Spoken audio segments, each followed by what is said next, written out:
నమస్కారం. City cable CPC న్యూస్కు స్వాగతం. ముందుగా ముఖ్యాంశాలు. వైసీపీ అధినేత వైఎస్ జగన్మోహన్ రెడ్డి నిరుద్యోగ యువత భవిష్యత్తుపై గొడ్డలి వేటు వేసి నిరాధార ఆరోపణలు చేయడాన్ని ఖండిస్తున్నాం. నిరుద్యోగుల సదస్సులో ఎమ్మెల్సీ భూమిరెడ్డి రాంగోపాల్ రెడ్డి వెల్లడి.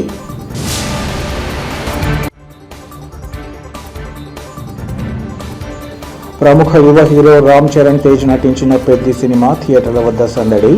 బ్లాక్ బస్టర్ విజయం సాధిస్తుందని మెగా అభిమానుల ఆశాభావం.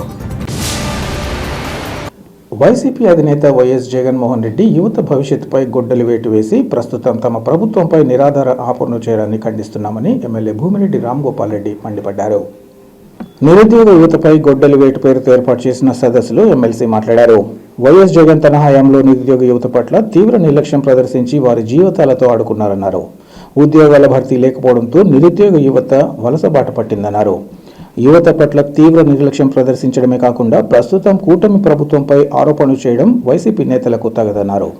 తాజాగా కూటమి ప్రభుత్వం ఎంతో పారదర్శకంగా నీతి నిజాయితీగా డిఎస్సి పరీక్ష నిర్వహిస్తే గత వారం రోజులుగా అవినీతి జరిగిందంటూ పెద్ద ఎత్తున డబ్బులు చేతులు మారాయంటూ వైసీపీ నేతలు ఉద్యోగాలు పొందిన వారిలో గందరగోళాన్ని సృష్టించడం, అనుమానాలు రేకెత్తించేలా అనేక రకాల ప్రయత్నాలు చేస్తున్నారని ఆరోపించారు. పదే పదే అబద్ధాలు చెబితే అవి వాస్తవాలవుతాయని వైసీపీ నేతలు భావిస్తున్నట్లుందని చెప్పారు. వైసీపీ నేతల దుష్ప్రచారాన్ని యువత పట్టించుకోవద్దని ఆయన సూచించారు. ఈ కార్యక్రమంలో పలువురు టీడీపీ నేతలు ఇంకా నిరుద్యోగ యువకులు పాల్గొన్నారు.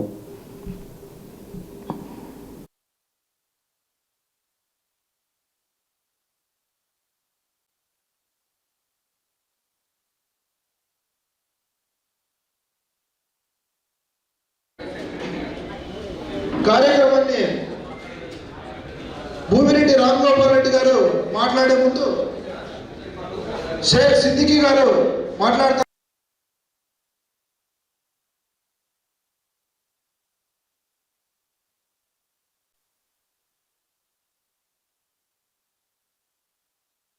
తెలిసిన తర్వాతనే మాట్లాడాలి. ఏదో ఒక అపోహ ఇచ్చేసి ఒకరిని బాధ పెట్టి ఇన్ని కుటుంబాన్ని కూడా ఇలా చేయడం అనేది సరైన పద్ధతి కాదు. అసలు మేము నా డైట్ అయితే 2019లో డైట్ అయిపోయింది. 2019 ప్రత్యేక 16,000 మంది ఉపాధ్యాయులందరినీ కూడా తొలగించడం జరుగుతుంది. ఎవరైతే అనర్హులుగా ఇప్పుడు ఇంటి దగ్గర ఉన్నారో, పరీక్ష ఫెయిల్ అయ్యారో వాళ్ళందరికీ నేను ఉద్యోగాలు ఇస్తానని చెప్తున్న ఒక మానసిక రోగం ఉన్న ఒక రాజకీయ నాయకుని మనం చూస్తా ఉన్నాం. అనేక ప్రాంతాల్లో అవకతవకలు జరిగిన గతంలో మన జిల్లాలో కూడా 2006వ సంవత్సరంలో డిఎస్సి జరిగింది. స్వర్గీయ వైఎస్ రాజశేఖర రెడ్డి గారు ముఖ్యమంత్రిగా ఉన్న సమయంలో డిఎస్సి జరిగింది. డిఎస్సి జరిగితే ఇక్కడ నుంచి పరీక్ష పేపర్లు రుద్ది ఓఎంఆర్ సీట్లను హైదరాబాద్ లో తీసుకోపోయేటప్పుడు ఇప్పటి ముఖ్యమంత్రి, అప్పుడు ముఖ్యమంత్రి సమీప బంధువులు, రక్త బంధువులు ఓఎంఆర్ జవాబు పత్రాలను తమ్ముళ్ళు అడ్డుకొని తీసుకొని బెదిరించి వాళ్ళని లొక్క తీసుకొని వారికి కావాల్సిన అభ్యర్థులందరికీ ప్రయారిటీ బేస్లో ఉద్యోగాలు వచ్చే విధంగా మార్కులు వేసుకుని రిజల్ట్ అనౌన్స్ చేసిన సంఘటన కూడా మన జిల్లాలో చూశాం. ₹1 డబ్బు లేకుండా ఉద్యోగం వచ్చింది. ₹1 డబ్బు ఖర్చు పెట్టకుండా, పైరవీ లేకుండా, ఎవరి రికమెండేషన్ లేకుండా మీకు కావాల్సిన మేరకు, మీ ర్యాంక్ మేరకు మీకు పాఠశాలలు కేటాయించబడింది. ఎక్కడ ఉంది రాజకీయం? ఇంత పారదర్శకంగా ఇంత జరిగితే ఈరోజు ఉపాధ్యాయుల పైన యుద్ధం ప్రకటించారు. చాలా అన్యాయం అని చెప్పి చెప్తా ఉన్నా. ఎన్నో సంవత్సరాల పాటు కష్టపడి చదివి తినక ఇంటి దగ్గర కుటుంబ పెద్దలు కూలీ నాలి చేసో, వ్యవసాయం చేసో ఇబ్బందులు పడి మనకు డబ్బులు పంపిస్తే చదువుకోని ఈ పరీక్ష పాస్ అయితే ఏదో కాపీ కొట్టి పాస్ అయినారు, డబ్బులు ఇచ్చి పాస్ అయినారని చెప్పి ఒక మన ఆత్మస్థైర్యాన్ని దెబ్బతీసే విధంగా, సమాజంలో చులకనగా వచ్చే విధంగా మాట్లాడడం ఎంతవరకు సభ్యులు మాట్లాడుతున్నారు. స్పోర్ట్స్ కూడా విన్నారని చెప్పి ఇంకా ఎంత పచ్చి అంటే ఎన్ని వెరిఫై చేసినప్పుడు 382 ఉద్యోగాలలో తెలుగుదేశం పార్టీ అధికారంలో ఉండేవారు. అంటే 1994 నుంచి 2004, 2014 నుంచి 2019, 2024 జూన్ నుంచి ఇంతవరకు ఈ ప్రభుత్వ హయాంలో ఇచ్చిన సర్టిఫికెట్లు, అంటే ఆ టైంలో క్రీడాకారులు పొందిన సర్టిఫికెట్లు 142. కాంగ్రెస్ పార్టీ అంటే రాజశేఖర రెడ్డి గారు ముఖ్యమంత్రిగా ఉన్నప్పుడు దాని తర్వాత వచ్చిన కిరణ్ కుమార్ రెడ్డి రోషయ్య గారు ముఖ్యమంత్రిగా ఉన్న సమయంలో అప్పుడు క్రీడాకారులకు వచ్చిన సర్టిఫికేట్ 105. జగన్మోహన్ రెడ్డి గారు ముఖ్యమంత్రిగా 2019, 2014 సమయంలో వచ్చిన సర్టిఫికేట్లు 135. అంటే జగన్మోహన్ రెడ్డి గారు పూర్తిగా మీ ద్వారా అడుగుతున్నా, ఈ 135 సర్టిఫికేట్ దొంగ సర్టిఫికేట్ మీ పట్టణ విభాగో లేకపోతే మీ వ్యాపారం చేసి ఉద్యోగాలు ఇప్పించినారా? ఈ 135 ఫేక్ స్పోర్ట్స్మెన్ అని చెప్తే మేము అనుకుంటాం, మేము ఎంక్వైరీ చేద్దామని చెప్తాం. మీరు ఇచ్చిన 130 మంది క్రీడాకారులు ఫేక్ క్రీడాకారులు కాదు కదా. ఇంత అన్యాయంగా అంటే పట్టగాది మన వింద వేసి చూసుకోవాల్సిన బాధ్యత ఉంది. ఆయన ప్రతిపక్షంలో ఉన్నాడు, ఆయన ఏమైనా మాట్లాడతారు. ఇంకా ఇంత అన్యాయంగా మాట్లాడుతున్నారు. ఇంకా రేపొన్నాడు మాట్లాడతారు. సైకిల్ పోరాలని వాళ్ళకి ఇచ్చినారని చెప్పి తెలుగుదేశం పార్టీ సైకిల్ కాబట్టి సైకిల్ వాళ్ళందరికీ ఉద్యోగాలు ఇచ్చినారని చెప్పి అవకాశం కానీ రేపొన్నాడు చెప్తారు. రేపు సైకిల్ వాళ్ళకి గుర్తు కాబట్టి సైకిల్ పంద్యాలలో గెలిచిన వాళ్ళకు కానీ ఉద్యోగాలు ఇచ్చేశారు అని మాట్లాడతారు. అంటే ఎంత దారుణంగా. ఇంకోటి ఏం చెప్తారు, 15 లక్షలు ఇస్తే ఉద్యోగాలు ఇచ్చినారు అని చెప్పి చెప్తున్నారు. ఎప్పుడు ఏ ఎగ్జామ్ జరిగినా మనందరం కూడా తెలుసు అంటాం. ఫస్ట్ ఏం చేస్తాం, చదువురాని వాళ్ళ ఏం చేస్తాం, ఫస్ట్ ఏమైనా ఛానల్ ఏమన్నా ఉందా, డబ్బించి ఏమన్నా వస్తుందని చెప్పి ఒక సెక్షన్ ఉంటుంది, ఆలోచించే సెక్షన్. పరిగెత్తారు ఎవరో దగ్గరికి, ఏమన్నా అందులో ఎస్ఐ ఏమైనా ఉద్యోగం ఇచ్చి 50 లక్షలు ఇస్తాం, పీజీ ఉద్యోగం ఇచ్చి 20 లక్షలు ఇస్తాం, ఏమైనా అవకాశం ఏమన్నా ఎవరో దగ్గర పరిగెత్తారు. సరే, ఈ రాష్ట్రంలో డబ్బులు ఇచ్చినోడు ఎవరైనా చూపించమని చెప్పదు అక్కడన్నా అంటే అది చెప్పరు. డిఎస్సిలో 2006 డిఎస్సీలో మీకు చాలా పెద్దలు అడిగి చెప్తారు. అంటే దాదాపు 20 సంవత్సరాల క్రితం కడపలోకి రాష్ట్రం అంతా బ్రహ్మాండంగా సక్రమంగా జరిగాయి. ఈ ఒక్క జిల్లాలోనే ఓఎంఆర్సీ ట్యాంపులు వేసి కోట్లాది రూపాయలు డబ్బు రాబట్టడం జరిగింది. ప్రముఖ యువ హీరో రామ్ చరణ్ తేజ్ నటించిన పెద్ది సినిమా ఘన విజయం సాధించి ప్రేక్షక అభిమానాన్ని పొందగలదని మెగాస్టార్ చిరంజీవి అభిమానులు ఆకాంక్షించారు. రామ్ చరణ్ తేజ్ నటించిన పెద్ది సినిమా విడుదల నేపథ్యంలో కడప నగరంలో ఆ సినిమా ప్రదర్శిస్తున్న థియేటర్ల వద్ద అభిమానులు సందడి చేశారు. పెద్ద ఎత్తున టపాసులు కాల్చి సంబరాలు చేసుకున్నారు. ఈ సందర్భంగా వారు మాట్లాడుతూ పెద్ది సినిమా సినీ రంగంలో సంచలనం సృష్టించడం ఖాయమన్నారు. అన్ని వర్గాల ప్రేక్షకులకు నచ్చేలా అన్ని అంశాలు ఇందులో ఉన్నాయని, ముఖ్యంగా రామ్ చరణ్ తేజ్ నటన ఈ సినిమాలో హైలైట్గా నిలుస్తుందన్నారు. తండ్రి చిరంజీవికి తగ్గ తనయుడిగా రామ్ చరణ్ తేజ్ ఇప్పటికే నిరూపించుకున్నారని, అటు సినీ రంగంతో పాటు తమ ప్రత్యేకతను చాటుకున్న మెగా ఫ్యామిలీకి చెందిన రామ్ చరణ్ తేజ్కు పెద్ది సినిమా బ్లాక్ బస్టర్గా నిలుస్తుందని ఆశిస్తున్నామన్నారు. ఆయన ఇలాంటి మరిన్ని చిత్రాలు తీసి అన్ని వర్గాల ప్రేక్షకుల మన్ననలు పొందుతారని తెలిపారు. ఈ కార్యక్రమంలో చిరంజీవి అభిమానులు, జనసేన ప్రతినిధులు, ఇంకా నగర ప్రముఖులు పాల్గొన్నారు. మెగా పవర్ స్టార్ వారసుడిగా ప్రపంచవ్యాప్తంగా వైవిధ్య రూపంగా నటించినటువంటి గ్లోబల్ స్టార్గా ఎదిగినటువంటి రామ్ చరణ్ గారి పెద్ద సినిమా విడుదలైతా ఉంది. మరి ఈ సినిమాలో ఇంతవరకు నటించిన సినిమాలకు భిన్నంగా ఆయన నటించడం, తండ్రి వారసత్వాన్ని, బాబాయ్ నాయకత్వాన్ని మరి ప్రజలకు సుపరిచయం చేస్తూ మరి ఇద్దరు అంచనాలకు తగ్గకుండా మెగా అభిమానం చూరగొన్నటువంటి వ్యక్తి రామ్ చరణ్. ఆయన ఆంధ్ర రాష్ట్రమే కాకుండా ప్రపంచవ్యాప్తంగా గ్లోబల్ స్టార్గా ఎదిగిన తీరు మనం చూసాం. ఆయన కష్టపడే తత్వం, ఆధారపడే తత్వం కాకుండా కష్టపడి అభిమానులకు అంచనాలకు మించి ఈ సినిమా ఉండబోతా ఉంది. మరి ఈ సినిమా సమాజంలో యువతకు కానీ మహిళలకు కానీ మిగతా అందరికి కూడా ఒక సందేశాత్మక చిత్రంగా ఉంటుందని చెప్పి ఆశిస్తూ ఈ సినిమాను మెగా ఫ్యామిలీనే ఒక సేవా కుటుంబం,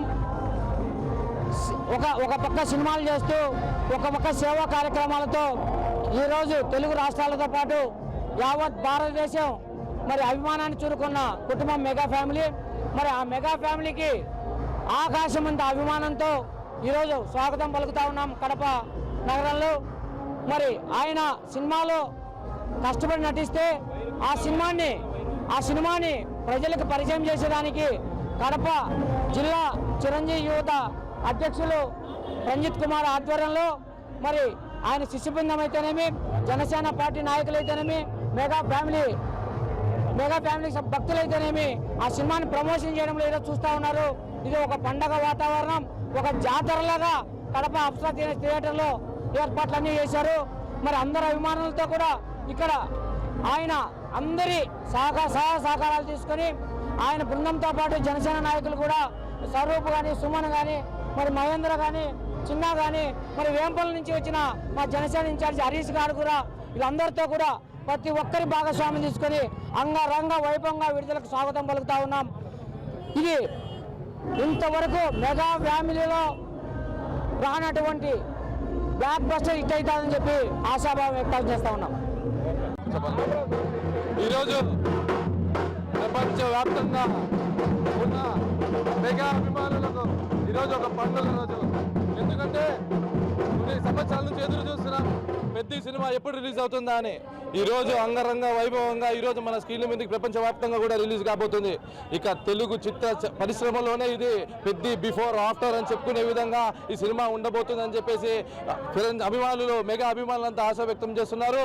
ఈ సినిమా రాసుకోవడానికి రికార్డులు సరిపోవు, బ్రేక్ చేయడానికి స్టేజ్లు సరిపోవు అని చెప్పేసి ఘనంగా చెప్తున్నాను. జై చరణ్. కడప నగరానికి చెందిన సింగారెడ్డి గోవర్ధన్ రెడ్డి తెలుగుదేశం పార్టీకి చేసిన సేవలు, అమలు చేస్తున్న సేవా కార్యక్రమాలు గుర్తిస్తూ ఆయనకు రాజ్యసభ స్థానాన్ని కేటాయించాలని టీడీపీ నేతలు జయచంద్ర, జనార్దన్ రెడ్డి, కొండా సుబ్బయ్యలు తెలిపారు. ఈ మేరకు వారు మీడియాతో మాట్లాడుతూ 1982 మార్చి 29న నందమూరి తారక రామారావు తెలుగుదేశం పార్టీ స్థాపించినప్పటి నుంచి నేటి వరకు చిత్తశుద్ధి గల టీడీపీ అభిమానిగా, పార్టీ అభ్యున్నతికి నిరంతరం శ్రమించిన వ్యక్తిగా గోవర్ధన్ రెడ్డికి పేరుందన్నారు. పార్టీ అధికారంలో ఉన్నా లేకున్నా టీడీపీ జెండాను మోస్తూ అందరికీ స్ఫూర్తిదాయంగా నిలుస్తున్నారన్నారు. అంతేకాకుండా ప్రతి సోమవారం జిల్లా వ్యాప్తంగా సమస్యల పరిష్కారం కోసం కడప కలెక్టరేట్కు వచ్చే వారికి అన్నదానం చేస్తూ తన ఉదారతను చాటుకుంటున్నారన్నారు. టీడీపీ వ్యవస్థాపకులు నందమూరి తారక రామారావుపై ఉన్న అభిమానంతో ఆయన సతీమణి బసవ తారకం పేరుపై కడపలో న్యాయ కళాశాల స్థాపించి ఎంతోమంది న్యాయవాదులను సమాజానికి అందించారన్నారు. ఇప్పటికే ముఖ్యమంత్రి Chandrababu Naidu, TDP working president Nara Lokesh, TDP రాష్ట్ర అధ్యక్షుడు పల్లా శ్రీనివాసులు కష్టపడే వారికి పార్టీల గుర్తింపు, గౌరవాలు లభిస్తాయన్న అంశాన్ని గుర్తుంచుకొని ఈ విషయంగా చొరవ తీసుకోవాలని వారు కోరారు. ఈ విషయంగా సంతకాల సేకరణతో పాటు ప్రతి నియోజకవర్గంలో సమావేశాలు నిర్వహించి పార్టీ అధిష్టానం దృష్టికి తీసుకువెళ్తామని వారు ఈ సందర్భంగా తెలిపారు. ఈ సమావేశానికి ముఖ్య కారణం ఏమంటే, కష్టపడిన మొదట నుంచి తెలుగుదేశం పార్టీ ఆవిర్భావం 1982 మార్చి 29వ తేదీ నుంచి ఈనాటి వరకు కూడా తెలుగుదేశం పార్టీ జెండాను కింద పెట్టకుండా మోస్తున్న వ్యక్తికి రాజ్యసభ ఇవ్వాలా. ఆ జెండా మోసిన వ్యక్తే సింగారెడ్డి గోవర్ధన్ రెడ్డి గారు. గోవర్ధన్ రెడ్డి గారు ఆనాడు రామారావు గారు పార్టీ పెట్టిన రోజు నుంచి సభ్యత్వం తీసుకొని ఈనాటి వరకు కూడా ఎలాంటి అలుపెరగని యోధుడు గోవర్ధన్ రెడ్డి. ఎన్నో కార్యక్రమాల్లో ఆయన కృషి చేశాడు. కార్యకర్తలను మొన్నటి వరకు కూడా మనం పార్టీ అధికారంలోకి వచ్చేంత వరకు కూడా కార్యకర్తలకు అన్ని కార్యక్రమాల్లో ఇన్వాల్వ్ చేస్తూ నిజమైన తెలుగుదేశం పార్టీ కార్యకర్తలను అన్ని కార్యక్రమాల్లో ఇన్వాల్వ్ చేసిన వ్యక్తి గోవర్ధన్ రెడ్డి గారు. ఆయన అనేక సామాజిక కార్యక్రమాల్లో అంకిత భావంతో సేవ చేశాడు. ఈ కడప జిల్లాలో మొట్టమొదటిసారిగా రామారావు గారి సతీమణైన బసవరామ తారకం పేరు మీద మెమోరియల్ లా కాలేజీ స్థాపించి న్యాయవాదుల వృత్తిని ప్రోత్సహించిన వ్యక్తి గోవర్ధన్ రెడ్డి. గోవర్ధన్ రెడ్డి ఈనాడే కాదు, ఏనాటి నుంచి కూడా సామాజిక కార్యక్రమాలు మనం ఇప్పటికి కూడా కళ్ళారా చూస్తున్నాం. గత 10 సంవత్సరాల నుంచి పేద ప్రజలు గ్రీవెన్స్ సెల్ కలెక్టర్ ఆఫీస్కు వచ్చిన వారికి మధ్యాహ్నం పూట పస్తులు ఉండకూడదనే ఉద్దేశంతో తన సొంత డబ్బులతో ప్రతిరోజు సోమవారం రోజు అన్నదానం చేస్తున్న అన్నదాత గోవర్ధన్ రెడ్డి గారు. అలాంటి వ్యక్తికి పార్టీని మొదటి నుంచి జెండా మోసి పార్టీ కోసం కృషి చేసిన వ్యక్తికి గుర్తించి రాజ్యసభ సభ్యుడు ఇవ్వాలనేసి జాతీయ అధ్యక్షులు చంద్రబాబు నాయుడు గారిని, అలాగే జాతీయ వర్కింగ్ ప్రెసిడెంట్ లోకేష్ గారిని, రాష్ట్ర అధ్యక్షుడు పల్లా శ్రీనివాస్ యాదవ్ గారిని మేము కోరుతున్నాం. ప్రతి కార్యకర్త కోరుకునేది ఒకటే, శ్రమించిన కార్యకర్తలకు, నిజమైన తెలుగుదేశం పార్టీ కార్యకర్తలకు గుర్తింపు ఇవ్వాలనేదే మా నినాదం. ఇదే పద్ధతిలో చంద్రబాబు నాయుడు గారు కూడా అలాగే వర్కింగ్ ప్రెసిడెంట్ కూడా మాకు చెప్పడం ఏమంటే అన్ని మీటింగుల్లో కూడా కార్యకర్తలను గుర్తిస్తాం, కష్టపడిన వాళ్లకు పదవులు ఇస్తాం అని చెప్పినారు. అదే మాట మీద నిలబడి గోవర్ధన్ రెడ్డికి రాజ్యసభ సభ్యుడిగా ఇస్తారనేసి మేము కోరుకుంటున్నాం, ఇవ్వాలనేసి గట్టిగా కోరుకుంటున్నాం. ఈ ఒక్కతోనే కాదు, ప్రతి నియోజకవర్గంలో ఇలాంటి సమావేశాలు ఏర్పాటు చేసి గోవర్ధన్ రెడ్డికి మద్దతుగా మేమందరం కూడా మా ఆకాంక్ష మేము అదే కోరుకుంటున్నాం. అందరికీ నమస్కారం. ఈరోజు ఈ కార్యక్రమాన్ని చేపట్టడానికి కారణం ఆంధ్రప్రదేశ్ రాష్ట్రంలో 1982లో ఆ రోజు రాష్ట్రం తల్లడిల్లుతున్న సమయంలో ఆంధ్రప్రదేశ్ రాష్ట్రం అన్ని వర్గాల వారు నష్టపోతున్న సందర్భంలో ఆ రోజు నందమూరి తారక రామారావు గారు బడుగు బలహీన వర్గాల కోసం అత్యున్నత స్థానాన్ని ఇస్తూ ఆంధ్రప్రదేశ్ రాష్ట్రంలో ఒక కొత్త ఒరవడిని తీసుకుని వస్తూ తెలుగుదేశం పార్టీ అనే ఒక రాజకీయ పార్టీని ఆవిర్భవింపజేసి ఆ తరువాత ఆ పార్టీని బలోపేతం చేసే దాంట్లో కూడా కడప జిల్లాకు అత్యంత ప్రాతినిధ్యాన్ని కూడా ఇచ్చారు. ఆ కోవలోనే ఈరోజు 1982 మార్చి 29 నుండి ఈ రోజు వరకు తెలుగుదేశం పార్టీ పచ్చ జెండాను కింద పడనీయకుండా, కింద వేయకుండా, కింద పడవేసే వారిని కూడా పడవేయకుండా తన శక్తి వంచన లేకుండా కృషి చేసిన వ్యక్తులలో జిల్లాలో మొట్టమొదటి వ్యక్తి శ్రీ గోవర్ధన్ రెడ్డి గారు. అదేవిధంగా ఆయన ఈ విధమైన పద్ధతి కాకుండా అందరి కార్యకర్తలను 2004 నుంచి 2009 వరకు, 2009 నుంచి 2014 వరకు, 2019 నుంచి 2024 వరకు ప్రతి కార్యకర్తను ర్యాలీలో కానీ, ధర్నాలో కానీ, మిగతా ఆనాటి సమైక్యాంధ్ర కార్యక్రమంలో కూడా అందరికీ చేయూతనిచ్చిన మంచి వ్యక్తి గల, మంచి మనసున్న వ్యక్తి గోవర్ధన్ రెడ్డి గారు. అందువలన ఈరోజు ఏ రోజు కూడా పార్టీని ఉల్లంఘించకుండా పార్టీ నియమ నిబద్ధతతో అన్ని కార్యక్రమాల్లో పాల్గొని పార్టీకి అఖండ సేవ చేసిన వ్యక్తి శ్రీ గోవర్ధన్ రెడ్డి గారు. అందువలన ఇప్పుడు నిజంగానే తెలుగుదేశం పార్టీ ఎవరైతే నికార్సైన నిజమైన 100% పార్టీకి సేవ చేసిన నికార్సైన వ్యక్తి శ్రీ గోవర్ధన్ రెడ్డి గారికి రాజ్యసభ సభ్యత్వం ఇస్తారని, ఇవ్వవలనని తెలుగుదేశం పార్టీ జిల్లా కార్యకర్తలందరూ మనవి చేసుకుంటున్నారు. అందువలన మాండ్య ముఖ్యమంత్రి వర్యులు శ్రీ నారా చంద్రబాబు నాయుడు గారు మరియు జాతీయ ప్రధాన కార్యదర్శి శ్రీ లోకేష్ గారిని మా విన్నపం ఒకటే, ఎవరైతే పార్టీకి ఎనలేని కృషి చేశారో వారికి మొదటి ప్రాధాన్యత ఇవ్వాలనే మీ యొక్క నోటి నుండి వచ్చింది. కాబట్టి ఆ కోవలోనే ఈరోజు అన్ని విధాలుగా పార్టీకి సహాయ సహకారాలు, అన్ని విధాలుగా పార్టీకి సేవ చేసిన వ్యక్తిని శ్రీ గోవర్ధన్ రెడ్డి గారికి రాజ్యసభ సభ్యత్వం ఇస్తారని, ఇవ్వవలనని కోరుకుంటూ, ఇస్తారని జిల్లాలోని ప్రతి తెలుగుదేశం పార్టీ కార్యకర్త ఆశిస్తున్నారని కోరుకుంటున్నాము. అందరికీ నమస్కారం. కడప నియోజకవర్గ ప్రజలందరికీ, ఇక్కడ ఉండే కార్యకర్తలు, సీనియర్ నాయకులు అందరికీ నమస్కారాలు. ముఖ్యంగా ఈ మీటింగ్ పెట్టడం కారణం ఏంటంటే కడప నియోజకవర్గంలో సీనియర్ నాయకులు మన గోవర్ధన్ రెడ్డి గారి రాజ్యసభ సభ్యత్వం కోసం మనము వీళ్ళంతా మీటింగ్ పెట్టడం జరిగింది. ఆయన కడపలో ప్రతి కార్యక్రమంలో, ప్రతి టీడీపీకి సంబంధించిన ప్రతి ప్రోగ్రాంలోనూ కార్యకర్తలు ముందుండి జూనియర్ లేదు, సీనియర్ లేదు, అందరినీ కలుపుకొని ఒక ప్రోగ్రాం పెట్టాలనే నిన్నటి ముందు రోజే అందరికీ పిలిపించుకొని ప్రోగ్రాము సక్సెస్ చేసే వ్యక్తి మన గోవర్ధన్ రెడ్డి గారు. అది రెడ్డి సామాజిక వర్గానికి సంబంధించిన మన గోవర్ధన్ రెడ్డి గారికి రాజ్యసభ సీట్ ఇవ్వాలని కడపలో బలంగా కోరుకుంటున్నారు. అందులోనే ఈ సందర్భంగా సంతకాలు కూడా సేకరణ కూడా తొందరలో ఈ బుద్ధి రేపు సంతకాలు కూడా సేకరణ కోసం మన జయచంద్ర అన్న కూడా రెడీ ఉన్నాడు, రెడీ చేసినాడు. అంతా అందరితో పెట్టించేసి మేము అధిష్టానానికి పంపిస్తాము. వైఎస్ఆర్ కాంగ్రెస్ పార్టీ అధినేత వైఎస్ జగన్మోహన్ రెడ్డి పిలుపు మేరకు జిల్లాలోని పులివెందుల నియోజకవర్గంలో కూటమి ప్రభుత్వ తీరును నిరసిస్తూ వైసీపీ నేతలు వెన్నుపోటుకు 2 పేరుతో నిరసన కార్యక్రమాలు నిర్వహించారు. నియోజకవర్గ కేంద్రమైన పులివెందుల, వేంపల్లె, వేములలో ఈ కార్యక్రమాలు కొనసాగాయి. ఈ సందర్భంగా పార్టీ నేతలు, ప్రజాప్రతినిధులు మాట్లాడుతూ చంద్రబాబుకు గొప్పలు చెప్పుకోవడం అలవాటని మండిపడ్డారు. మేనిఫెస్టోలో స్త్రీ శక్తి పథకం పేరుతో ఉచిత బస్సు హామీ తప్ప ఏ హామీని చంద్రబాబు నెరవేర్చలేదన్నారు. ప్రభుత్వం ఏర్పడి 2 సంవత్సరాలు పూర్తి చేసినప్పటికీ కనీసం ఒక్క పెన్షన్ ఇచ్చిన పాపాన పోలేదన్నారు. కూటమి ప్రభుత్వం అధికారంలోకి వచ్చి 2 ఏళ్లవుతున్నా మెగా డిఎస్సి యువతకు ఉద్యోగాలు, మహిళలకు ఇచ్చిన హామీలు, రైతులకు చేసిన వాగ్దానాలు అమలు కాలేదని మండిపడ్డారు. ప్రజల నమ్మకాన్ని చంద్రబాబు ప్రభుత్వం వమ్ము చేసి ఇచ్చిన హామీలను గాలికొదిలేసిందన్నారు. అనంతరం వైసీపీ నేతలు టీడీపీ మేనిఫెస్టోను దగ్ధం చేసి తమ నిరసన వ్యక్తం చేశారు. ఈ కార్యక్రమంలో వేంపల్లె జెడ్పీటీసీ తదితరులు పాల్గొన్నారు. హామీలన్నీ నెరవేర్చలేదు కాబట్టి, మేనిఫెస్టోను అమలుపరచలేదు కాబట్టి మనము అందులో రాష్ట్ర వ్యాప్తంగా బంద్ చేయడం జరుగుతుంది, నిరసన కార్యక్రమాలు జరగడం జరుగుతుంది.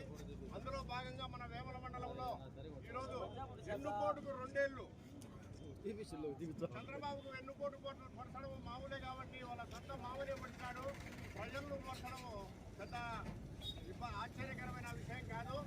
అందుకోసమే ఈరోజు మనం ఈ వేముల మండలంలో మన వైఎస్ఆర్ కాంగ్రెస్ పార్టీ తరఫున తీవ్రంగా ఈ చంద్రబాబు పరిపాలనను వ్యతిరేకిస్తూ ఈరోజు ఈ మేనిఫెస్టోలను చంద్రబాబు ఇచ్చిన మేనిఫెస్టోలు పూర్తిగా అమలు కాలేదు కాబట్టి ఈ మేనిఫెస్టోలన్నింటినీ దగ్ధం చేయడం జరుగుతుంది.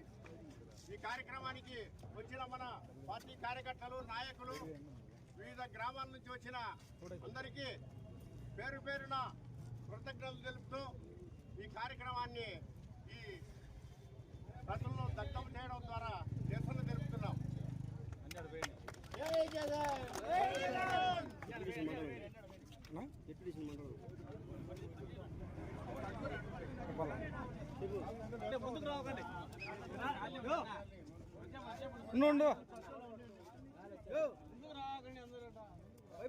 వార్తలు ముగించే ముందు ముఖ్యాంశాలు మరోసారి. వైసీపీ అధినేత వైఎస్ జగన్మోహన్ రెడ్డి నిరుద్యోగ యువత భవిష్యత్తుపై గొడ్డలి వేటు వేసి నిరాధార ఆరోపణలు చేయడాన్ని ఖండిస్తున్నాం. నిరుద్యోగుల సదస్సులో ఎమ్మెల్సీ భూమిరెడ్డి రామ్గోపాల్ రెడ్డి వెల్లడి.